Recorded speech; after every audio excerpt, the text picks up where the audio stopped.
Hello and welcome back, guys. So in this video, what we are required to do is we need to write a function that takes in, we need to find uh, non-repetitive characters, right? So which comes first? Okay, which comes first? It's a little bit tricky, but doable. Not the greatest. So what we'll do is let's create a counter for this, right? So for that, what we will do is for I in S, and what we will do is frequency equals to, so we are using the new method get method, and for that we will use I comma 0, otherwise we simply add 1. Okay, so if it is not there, we will get 0, right? And then after that, what we will do is we will simply need to assign it as well, right? I. All right, so once that is done, now we have all the frequency, right? So now we will still repeat over the S again, right? So now what will happen in this case, our B will be 3, right? And then U will be 1, and then L will be 1, E will be 1, right? So whenever we are looping through the list again, how are we checking if it is the first instance or not? We are simply looping over the S, right? Then what we will need to do is if I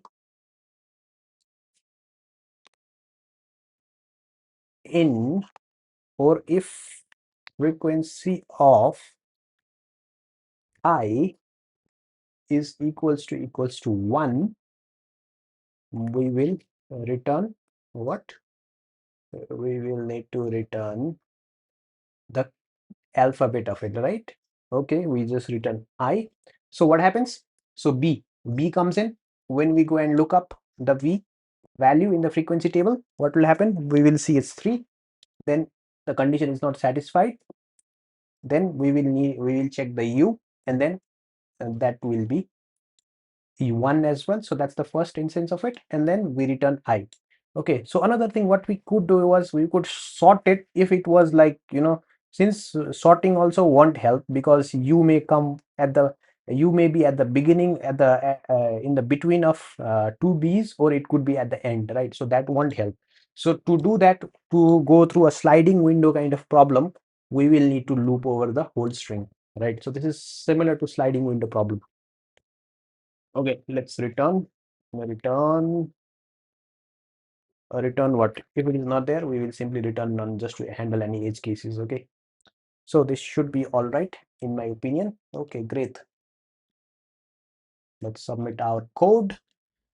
Right, so let's check how others have done it. Okay, that's our code. What the hell? Okay, how did they do it? So they just looped over it, and then they just did count. Okay, and s dot count of I equals to, okay, that's a good one. That's a very good one. Very good one. Right? We did a little bit longer because it was marked easy, right? But it's like just looking at the string and then counting the I, and if it is 1, then it's simply returning it. Right, so B in this case would have been what? It would not be 1, so hence it would be skipped, and then U would be 1, hence it's done, right? So another person has done something similar.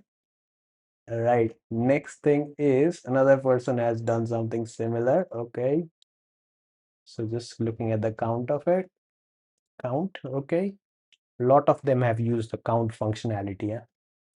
Okay, so this one is what? It's looking at this thing list, putting the count of it, and if it is 1, then it's simply appending it, and then it's returning M0.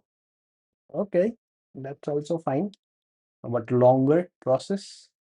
All right, so this could have been just checking this return s dot count I equals 1 would be easier that way, right? Since you're already moving over the same list, right? So your BU BBLE, and then UBBLE, BBLE, BLE, LE. That's how we are moving. So it is in the same ascending order or chronological order. Okay, great solutions. Okay, thank you very much for your time. Take care. Bye bye.